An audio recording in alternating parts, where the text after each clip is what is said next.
75 जनपदों में कुल 81 मतगणना केंद्र हैं जहां ये मतगणना संपन्न होगी। सारी जो मतगणना की कार्रवाई और उसके बाद जो सीलिंग वगैरह होगा उसका सीसीटीवी से रिकॉर्डिंग होगा। सबसे देर जहां पोस्टल बैलेट की गणना समाप्त होगी वो भी लगभग 1:30-2 बजे तक, 1 से 2 बजे के बीच में हो जाएगी। हीट वेव चल रही है प्रदेश में, उसको देखते हुए बचाव के लिए पर्याप्त ORS, medical kit, medical team की मतगणना स्थल पर उपलब्धता रहेगी। नमस्कार। 4 जून को लोकसभा सामान्य निर्वाचन 2024 की मतगणना होगी और प्रातः 8 बजे से मतगणना प्रारंभ हो जाएगी। उत्तर प्रदेश में 75 जनपदों में कुल 81 मतगणना केंद्र हैं जहां ये मतगणना संपन्न होगी। 6 जनपद ऐसे हैं जहां 2 मतगणना केंद्र हैं, बाकी सब में 1 मतगणना केंद्र हैं। आगरा, मेरठ, आजमगढ़, देवरिया, सीतापुर, कुशीनगर, इन 6 जनपदों में 2 जगह मतगणना होगी। 80 लोकसभा क्षेत्रों में 35 लोकसभा क्षेत्रों की मतगणना तो एक मतगणना केंद्र पे ही हो जाएगी। 37 लोकसभा क्षेत्र ऐसे हैं जिनकी 2 मतगणना केंद्रों में होगी, जो 2 अन्य अलग अलग जनपदों में स्थित हैं, और 8 लोकसभा क्षेत्र ऐसे हैं जिनकी मतगणना 3 जनपदों में होगी। उनकी असेंबली सेगमेंट्स 3 जनपदों में फैली हुई हैं, तो 3 जगह उनकी मतगणना होगी। पोस्टल बैलेट की मतगणना जो रिटर्निंग ऑफिसर है उसके मुख्यालय पे होगी। उस पार्लियामेंट्री कॉन्स्टिट्यूंसी के जो रिटर्निंग ऑफिसर, उनके मुख्यालय पे जो मतगणना केंद्र है वहाँ पोस्टल बैलेट्स की गणना होगी। यानी हर पार्लियामेंट्री कॉन्स्टिट्यूंसी में केवल 1 जगह पोस्टल बैलेट की मतगणना होगी। मतगणना विधानसभा क्षेत्रवार होगी, तो कुल हमारे 403 विधानसभा क्षेत्र हैं उत्तर प्रदेश में। सो प्रत्येक विधानसभा क्षेत्र में एक ARO जिम्मेवार रखे गए हैं जो सेपरेट हॉल में उसकी मतगणना करेंगे, उस असेंबली सेगमेंट की, उस विधानसभा क्षेत्र की। और उसके बाद एक लोकसभा में 5 या 6 विधानसभा क्षेत्र शामिल हैं, उनका टोटल करके उस पार्लियामेंट्री कॉन्स्टिट्यूंसी की टोटल जो मतगणना संपन्न होगी। उत्तर प्रदेश में 12 गाज़ियाबाद लोकसभा क्षेत्र में एक विधानसभा है 55 साहिबाबाद, जिसमें पोलिंग स्टेशंस 1127 हैं, सबसे ज़्यादा पोलिंग स्टेशंस हैं। और इसकी अधिकता होने के कारण यहाँ 2 हॉल्स में गणना होगी। एक हॉल में 14 और दूसरे में 14, कुल 28 टेबल्स पे पैरेलल EVMs की गणना होगी। और इतना 28 टेबल लगाने के बाद भी कुल 41 राउंड्स में जाके इसकी मतगणना संपन्न होगी। मतगणना पे सतत दृष्टि रखने के लिए भारत निर्वाचन आयोग ने सामान्य प्रेक्षकों के अलावा भी अतिरिक्त प्रेक्षक नियुक्त किए हैं। वैसे हमारे यहाँ 80 लोकसभा क्षेत्र हैं, तो 80 सामान्य प्रेक्षक हैं, लेकिन ये निर्णय लिया गया कि एक प्रेक्षक अधिक से अधिक 3 विधानसभा क्षेत्रों को ही देखे, यानी 3 हॉल में उसको आना जाना हो। इसके दृष्टिगत अतिरिक्त प्रेक्षक नियुक्त किए गए और इस समय उत्तर प्रदेश में 179 प्रेक्षक हैं जो काउंटिंग पे नज़र रखेंगे। 15 प्रेक्षकों को एक विधानसभा क्षेत्र दिया गया है। 104 प्रेक्षकों को 2 विधानसभा क्षेत्र आवंटित है और 60 प्रेक्षक ऐसे हैं जिनको 3 विधानसभा क्षेत्र आवंटित किए गए हैं। 80 लोकसभा क्षेत्रों में 80 रिटर्निंग ऑफिसर्स हैं और उनके साथ 1581 सहायक रिटर्निंग ऑफिसर AROs तैनात किए गए हैं। 403 AROs तो विधानसभा वार पहले से ही उनके साथ तैनात थे। 1178 अतिरिक्त AROs तैनात किए गए हैं और इसका कारण है कि जो बड़ी संख्या में जो पोस्टल बैलेट्स होते हैं उनकी गणना होती है और एक टेबल पे अधिक से अधिक 500 पोस्टल बैलेट्स की गणना की जाए। इस हिसाब से जो 5 विधानसभा क्षेत्रों के अलग अलग हॉल होंगे एक लोकसभा में, 5 या 6, उसके अलावा एक अन्य हॉल तय किया गया जिसमें पोस्टल बैलेट्स की गणना होगी। और उदाहरण के लिए अगर किसी लोकसभा क्षेत्र में 4000 पोस्टल बैलेट हैं तो 500 के हिसाब से वहाँ 8 टेबल लगेंगे। हर टेबल पे एक पृथक ARO होगा। सेवाओं में कार्यरत हमारे वोटर्स, उनको इलेक्ट्रॉनिकली पोस्टल बैलेट ट्रांसमिट किए गए हैं और वापसी वो डाक के माध्यम से आते हैं। उनको काउंट करने से पहले उनके ऊपर QR कोड होता है, उसको प्री काउंटिंग में उसको QR कोड को स्कैन वगैरह किया जाता है। प्री काउंटिंग प्रोसीजर इसको बोलते हैं। वो भी इस प्रकार से किया गया कि एक टेबल पे 200 से अधिक पोस्टल बैलेट सर्विस वोटर वाले ना रहें, और उस हिसाब से जो अलग टेबल लगेंगे, 10 टेबल पे एक ARO प्री काउंटिंग के लिए लगेगा। और पैरेलल पोस्टल बैलेट्स, यानी जो पोस्टल बैलेट्स सर्विस वोटर्स के हैं इलेक्ट्रॉनिकली ट्रांसमिट, उनकी तो स्कैनिंग चलेगी पोस्टल बैलेट हो, और उसके साथ ही साथ पैरेलली जितने पोस्टल बैलेट हमारे कर्मचारियों ने जो वोट डाले वोटर फैसिलिटेशन सेंटर में वो, और जो एब्सेंटी वोटर्स हैं जिनको घरों में जाके वोट डलवाए गए, जिसमें 85 वर्ष से अधिक आयु के मतदाता, पीपल विद फिज़िकल डिसेबिलिटीज़ वाले हमारे मतदाता, और एसेंशियल सर्विसेज में जो लगे हुए मतदाता जिनको एब्सेंटी वोटर्स कहा जाता है, इनके पोस्टल बैलेट्स ऑलरेडी पड़ चुके हैं, उनकी संख्या फिक्स है, उनका पोस्टल बैलेट गिना जाएगा। और पैरेलली जो सर्विस वोटर्स के आए हैं उनको प्री काउंटिंग यानी स्कैनिंग की जाएगी। इसके अलावा हमारे 4 विधानसभा क्षेत्रों में बायपोल भी हुआ है। इनकी मतगणना के लिए 4 रिटर्निंग ऑफिसर हैं और 26 इनके साथ सहायक रिटर्निंग ऑफिसर हैं जो पैरेलल इनकी मतगणना कराएंगे लोकसभा क्षेत्रों के अलावा। यानी लखनऊ लोकसभा में अगर लखनऊ ईस्ट है तो लखनऊ ईस्ट का जो काउंटिंग है लोकसभा की वो अलग हॉल में होगी, और उसमें जो बाईपोल में विधानसभा के लिए होगा वो अलग हॉल में होगी। दोनों में अलग अलग ARO, यहाँ तो ARO होंगे लोकसभा में, और विधानसभा के लिए अलग से RO तैनात किए गए। सारी जो मतगणना की कार्रवाई और उसके बाद जो सीलिंग वगैरह होगा उसका CCTV से रिकॉर्डिंग होगा। इस निर्वाचन में हमारे पास कुल 851 प्रत्याशी हैं, 771 पुरुष और 80 महिला। सबसे ज़्यादा 28 प्रत्याशी 70 घोसी लोकसभा क्षेत्र में हैं, सबसे कम 4 57 कैसरगंज में हैं। अभ्यर्थी या उनके निर्वाचन अभिकर्ता, उनके इलेक्शन एजेंट्स मतगणना प्रारंभ होने के दिनांक से 3 पूर्व सायं 5 बजे तक काउंटिंग एजेंट बनाने हेतु प्रारूप 18 पर रिटर्निंग ऑफिसर के समक्ष आवेदन कर सकते हैं। यानी 4 तारीख को हमारी काउंटिंग है तो कल सायं थी, 1 की सायं 5 बजे तक लोगों ने अपने एप्लीकेशन दे दिए। मतगणना एजेंट्स कौन हो सकता है, इसके बारे में कुछ लोगों को कन्फ्यूजन रहता है। वो सभी कैंडिडेट्स को तो क्लियर किया गया है, इसमें कोई योग्यता निर्धारित नहीं है। 18 वर्ष से अधिक का कोई भी व्यक्ति बनाया जा सकता है। कुछ को बार है, जैसे केंद्र राज्य सरकार के मंत्रिपरिषद के सदस्य, सांसद, विधायक, मेयर, नगर पालिका परिषद, नगर पंचायत के अध्यक्ष, इनको काउंटिंग एजेंट बनाने पर प्रतिबंध है। केंद्र अथवा राज्य सरकार से सुरक्षा प्राप्त व्यक्तियों को भी काउंटिंग एजेंट बनाए जाने पर प्रतिबंध है। ग्राम प्रधान, सरपंच, पंचायत सदस्य और सभासद, इनको बनाया जा सकता है, इन पे कोई प्रतिबंध नहीं है। यहाँ तक कि अप्रवासी भारतीय को भी ये जो मैं बता रहा था ETPBS की प्री स्कैनिंग या प्री काउंटिंग होगी और पोस्टल बैलेट की काउंटिंग होगी, तो कुल मिला के उत्तर प्रदेश में 871 टेबल पे स्कैनिंग का काम होगा। प्रत्येक लोकसभा क्षेत्रवार अलग अलग संख्या तय की गई है इस मानक से कि एक टेबल पे 200 से ज़्यादा स्कैनिंग ना करनी पड़े, जिससे समय से वो कार्रवाई पूरी हो जाए।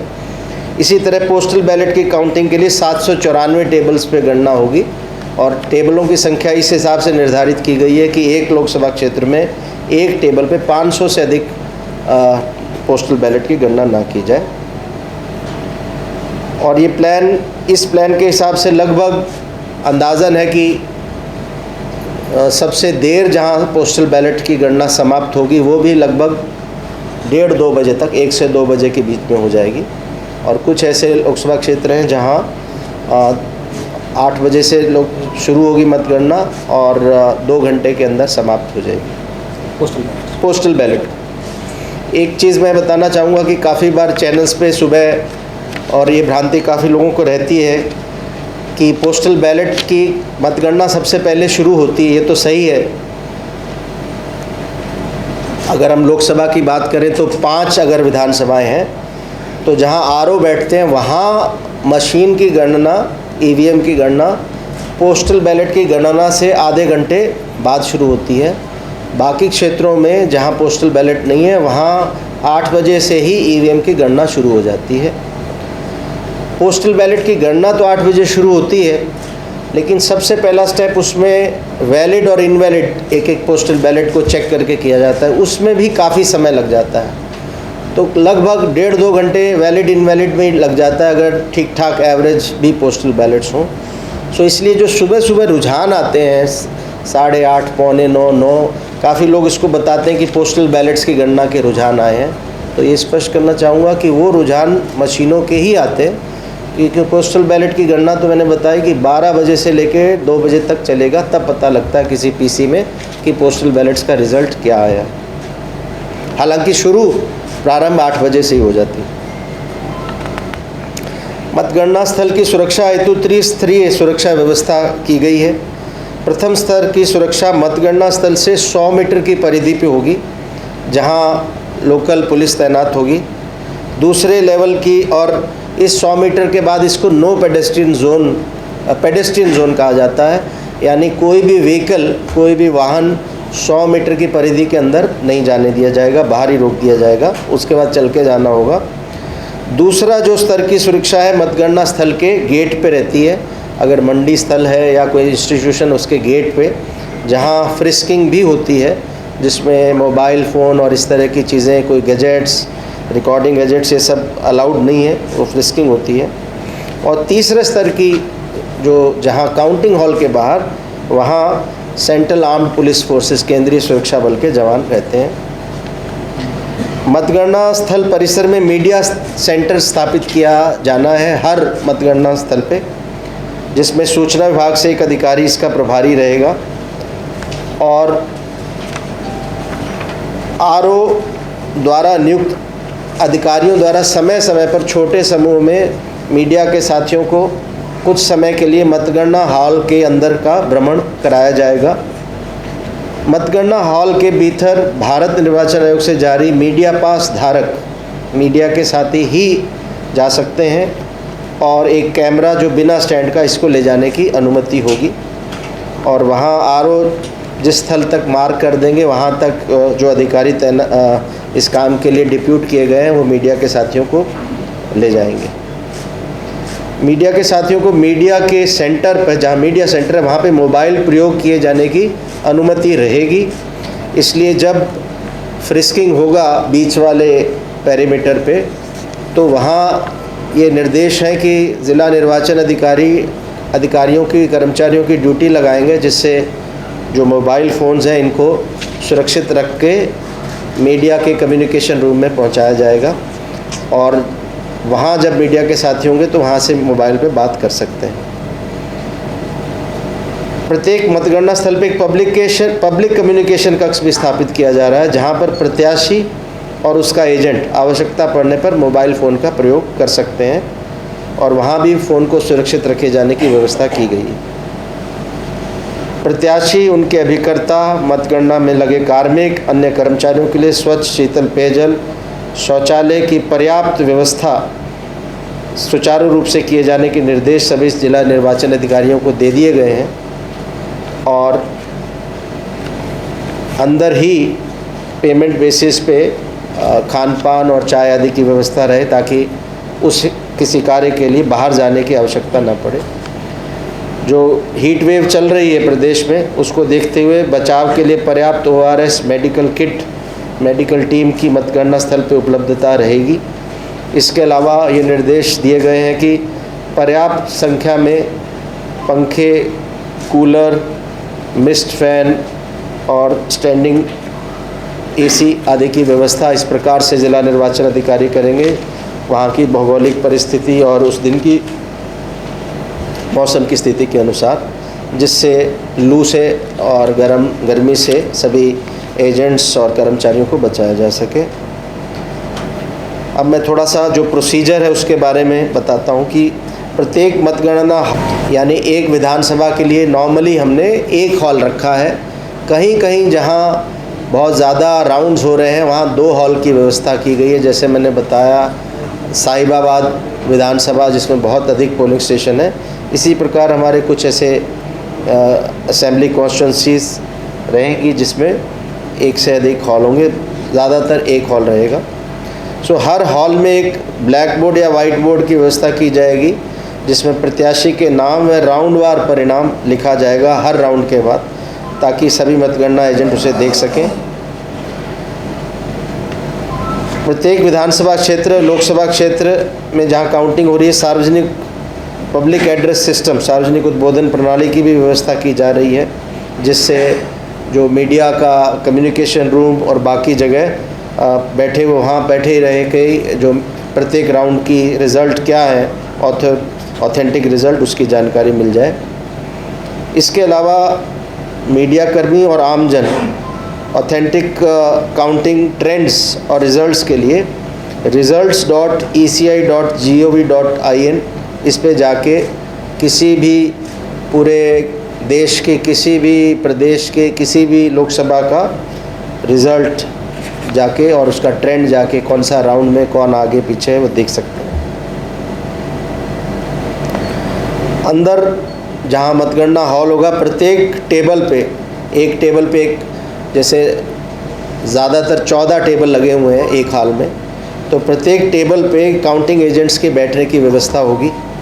सबसे आगे मान्यता प्राप्त राष्ट्रीय दल, उसके बाद मान्यता प्राप्त राज्य दल, उसके बाद रजिस्ट्रीकृत अमान्यता प्राप्त दल और उसके बाद निर्दलीय प्रत्याशी। ये इस ऑर्डर में उनको बैठने की व्यवस्था की जाएगी।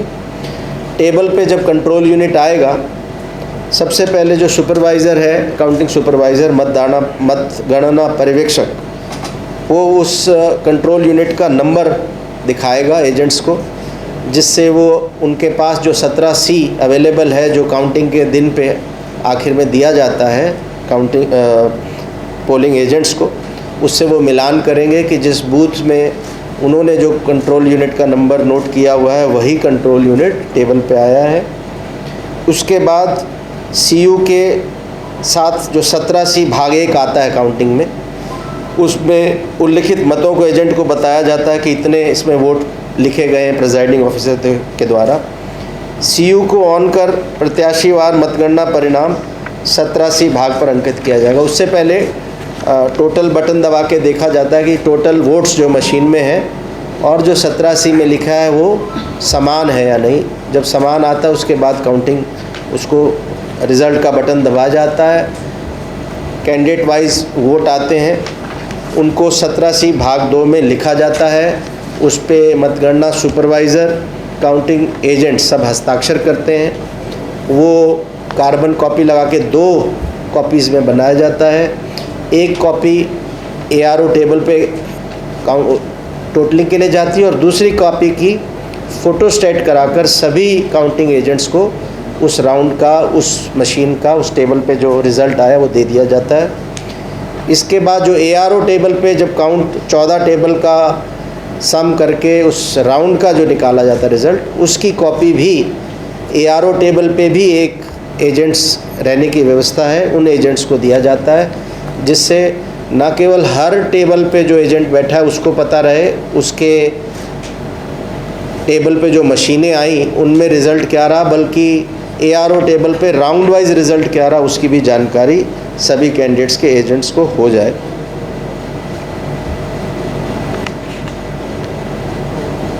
यदि किसी बूथ से संबंधित कंट्रोल यूनिट का डिस्प्ले नहीं दिखता और उससे परिणाम नहीं निकलता तो उसको समस्त EVM की मतगणना के उपरांत बाद में उसके VVPAT स्लिप से उसकी गणना की जाती है। यदि किसी कारण से किसी बूथ में मॉक पोल के मतों को नहीं हटाया गया है तो ऐसे में सीयू से मतगणना नहीं करके उसको आरओ की अभिरक्षा में रखा जाता है वहीं। और सारी मतगणना जब कंप्लीट होती है तो हार जीत का अंतर यदि इतना अधिक है कि उस बूथ की गणना से कोई फ़र्क नहीं पड़ता तो उसकी गणना नहीं होती। और यदि हार जीत का अंतर उस संख्या से कम है तो फिर मॉक पोल सर्टिफिकेट में जितने वोट्स जिस कैंडिडेट्स को लिखे बताए गए हैं वीवीपैट स्लिप्स की गणना करके उतने उनका माइनस करके वो रिज़ल्ट उसका उस बूथ का भी तैयार किया जाता है। जब मतगणना समाप्त हो जाती है उसके बाद प्रत्येक विधानसभा क्षेत्र में 5 मतदेय स्थल रैंडमली सिलेक्ट किए जाते हैं ड्रॉ निकाल के, और उन 5 मतदेय स्थलों के वीवीपैट स्लिप की गणना भी की जाती है। इसके अलावा एक रूल 56D में कोई भी एजेंट कोई भी कैंडिडेट अगर किसी पर्टिकुलर पोलिंग स्टेशन या सारे पोलिंग स्टेशन की वीवीपैट की गणना की मांग करता है तो रिटर्निंग ऑफिसर उस एप्लीकेशन पे अपना एक निर्णय देता है डिपेंडिंग अपॉन उस बूथ के में क्या किसी प्रकार की अनियमितता या कोई इस तरह की बात तो नहीं हुई, रिज़ल्ट का अंतर कितना है, ये सारी चीज़ों को ध्यान में देखते हुए रिटर्निंग ऑफिसर एक रीज़नेबल ऑर्डर पास करता है उस एप्लीकेशन पे। हीट वेव को ध्यान में रखते हुए डूज़ एंड डोंट्स सभी जिला निर्वाचन अधिकारियों को क्या करें क्या ना करें के रूप में बताया गया है कि जितने हमारे मतगणना कार्मिक और एजेंट्स उनको समय रहते बता दिया जाए। खासकर हल्के सूती वस्त्रों का प्रयोग, तेज़ धूप से बचाव हेतु टोपी, छाता, सर को ढकने के लिए सफ़ेद सूती गमछा, अन्य कपड़ा, पानी की व्यवस्था और समय समय पर वहाँ ORS, नींबू पानी, गुड़ आदि की व्यवस्था की जाने के निर्देश हैं, जिससे किसी की तरह की कोई दिक्कत वहाँ तैनात एजेंट्स या कर्मचारियों को ना हो। इसके अलावा ये जो इस बार का जो टोटल हमारा वोटर टर्नआउट है और 2019 यानी पिछले लोकसभा का जो वोटर टर्नआउट है, पिछली बार 59.11% था, इस बार सातों चरणों का मिला के 56.92 यानी 2.19% कम हुआ है। अगर मेल वोटिंग परसेंटेज की बात की जाए तो पिछली बार 2019 में 58.73 था, 2024 में 56.65 है। इस प्रकार 2.08 की कमी मेल वोटिंग परसेंटेज में है। फीमेल वोटिंग परसेंटेज की बात करें 2019 में 59.97 था, 2024 में 57.24 है। इस प्रकार 2.73% की कमी आई है। और थर्ड जेंडर की बात करें तो 2019 में 4.46%, 2024 में 12.22%। इस प्रकार से 7.76% अधिक मतदान थर्ड जेंडर वोटर्स ने किया इस बार। कुल अगर हम इलेक्टर्स की बात करें, वोटर लिस्ट में कितने नाम थे, तो मेल इलेक्टर्स की बात करें तो इस बार 2019 के मुकाबले 2024 में 32,53,523 अधिक पुरुष मतदाता वोटर लिस्ट में हैं। महिला मतदाताओं की बात करें तो 2019 के मुकाबले 49,92,737 यानी लगभग 50 लाख के आसपास महिला मतदाता अधिक वोटर लिस्ट में हैं। और तीसरे जेंडर की बात करें तो 1,147 कम है पिछली बार के मुकाबले। जिन लोगों ने वोट डाला, वोटर्स, अगर हम मेल वोटर्स की बात करें तो 2019 के मुकाबले 2024 में 2,04,224 अधिक मेल वोटर्स ने वोट डाला। महिला वोटर्स की बात करें तो इस बार 2019 के मुकाबले 12,97,638 अधिक महिला वोटर्स ने वोट डाला। और थर्ड जेंडर में बात करें तो 463 अधिक वोटर्स ने वोट डाला। इस प्रकार कुल मिला के जो वोटर्स हैं वो एब्सोल्यूट नंबर में अगर हम कंपेयर करें 2019 और 2024 को, तो इस बार 15,02,350 85 अधिक मतदाताओं ने अपने मताधिकार का प्रयोग किया है।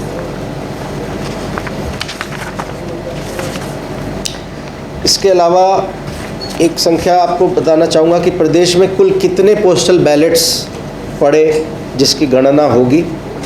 तो उसको बताने से पहले मैं थोड़ा स्पष्ट करना चाहता हूँ, एक अलग अलग कैटेगरी। एक है एब्सेंटी वोटर्स, जिसमें 85 वर्ष से अधिक के voters, person with disabilities, PWD voters, essential service में लिप्त वोटर्स, इन तीनों को मिला के हम एब्सेंटी वोटर्स कहें तो ऐसे 30,647 लोगों ने पोस्टल बैलेट से वोट डाले। इसके अलावा जो कर्मचारी, पुलिस के कर्मचारी जिन्होंने वोटर फैसिलिटेशन सेंटर में वोट डाला वो 1,28,993 है, और इन दोनों को मिला लें तो कुल पोस्टल बैलेट्स 1,59,640, यानी लगभग 1,60,000 से थोड़ा कम।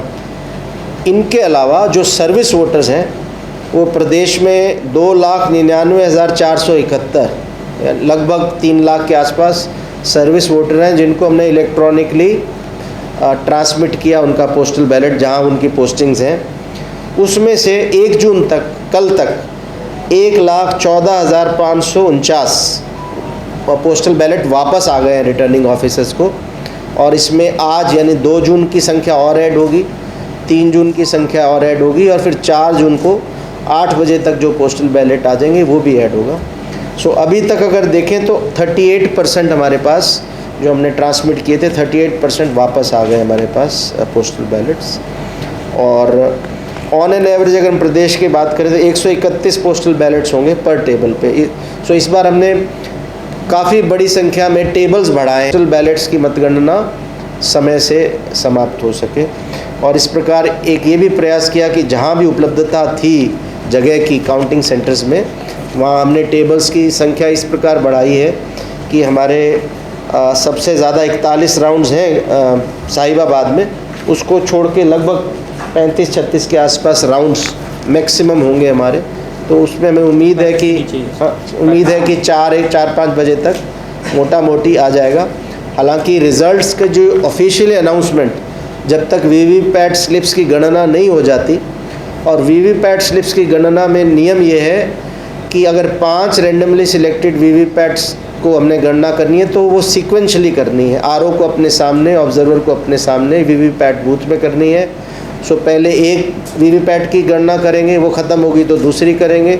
सो इसमें 2-1 घंटे से ज़्यादा का समय लग जाता है। इस वजह से ऑफिशियल अनाउंसमेंट थोड़ा देर से होती है, लेकिन जो पोस्टल बैलेट्स की गणना लगभग 2 के आसपास और मशीनों से गणना लगभग 3-4 बजे के आसपास हो जाएगी। तो मोटा मोटी 4 बजे के आसपास जी सर्विस वोटर्स में ये जो आर्म्ड फोर्सेस में लोग तैनात हैं या ऐसी सेवा में जिसमें आर्मी एक्ट लगता है, तो ज़्यादातर आर्मी के लोग, डिफेंस के लोग वो रहते हैं। तो लगभग प्रदेश में 3 लाख के आसपास हैं।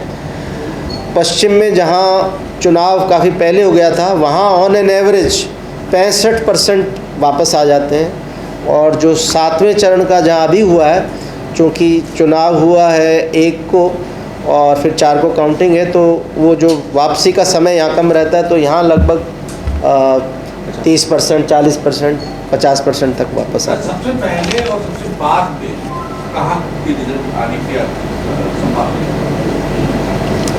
ये तो बहुत आपने इतना स्पेसिफिक क्वेश्चन पूछ लिया कि वो सबसे कम राउंड वाला आपको बता दें। वैसे बताया जा सकता है, बट अभी हमने इतना प्रश्नों की तैयारी ये वाली नहीं करके आए।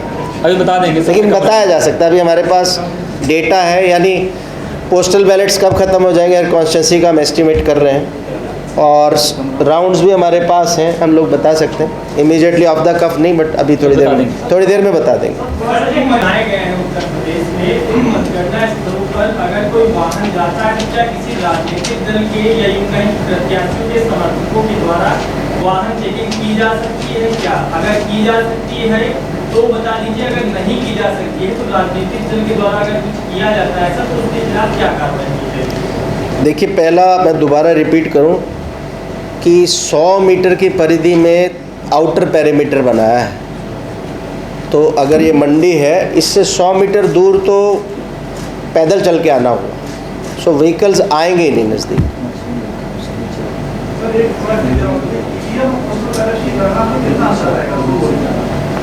थोड़ा सा क्वेश्चन को दूसरे वर्ड्स में बताइए। ईवीएम से जो काउंटिंग करेंगे पोस्टल बैलेट से करेंगे, तो आपको इसमें कुछ डिफरेंस निकलता है इनका शुरू होने में? देखिए, शुरू में मैंने कहा कि जहां आरओ है वहाँ 8 बजे पोस्टल बैलेट शुरू होगी और आधे घंटे बाद मशीनें शुरू होती हैं, ये नियम है एक। दूसरा है कि पोस्टल बैलेट पैरेलल काउंटिंग होती रहेगी, ईवीएम पैरेलल चलती रहेगी। पूर्व में कभी नियम होता था कि ईवीएम का लास्ट राउंड तब नहीं होगा जब तक पोस्टल बैलेट ख़त्म नहीं हो जाते, अब वो नियम नहीं है। सो ईवीएम अपने स्पीड से चलती रहेंगी, जब ख़त्म होंगी उनकी काउंटिंग हो जाएगी, पोस्टल बैलेट अपनी स्पीड से चलता रहेगा। प्रयास हमने ये किया है पोस्टल बैलेट्स की संख्या को देखते हुए हर लोकसभा क्षेत्र में कहीं कम और कहीं ज़्यादा टेबल हैं, जिससे कि ज़्यादा समय ना लगे। तो इसीलिए मैंने आपको जैसे बताया कि अगर जिस हिसाब से हमने अंदाज़ा किया है 1:30-2 बजे तक पोस्टल बैलेट्स की हो जाएगी ख़त्म, और जहाँ ज़्यादा राउंड है ईवीएम वो भी 4-1 बजे तक हमारे जैसे 41 राउंड कहीं हैं वो भी कंप्लीट हो जाए। ये मैंने आपको थोड़ा कंजर्वेटिव एस्टिमेट दिया है। भारत में 100% रियल टाइम बेसिस पे अपडेट नहीं होती, तो बहुत जगह जीवित व्यक्ति का नाम नहीं होता, मृतक का नाम पड़ा होता है। अगर 2020 में किसी उसका भी नाम आ गया, मेरा भी रिक्वेस्ट है कि मैं इनका आंसर दे सकता हूं, बट आज की प्रेस कॉन्फ्रेंस काउंटिंग और उस पर। देश विदेश की ताज़ा खबर पाने के लिए हमारे चैनल NTV निष्पक्ष को सब्सक्राइब करें व बेल आइकन दबाना ना भूलें।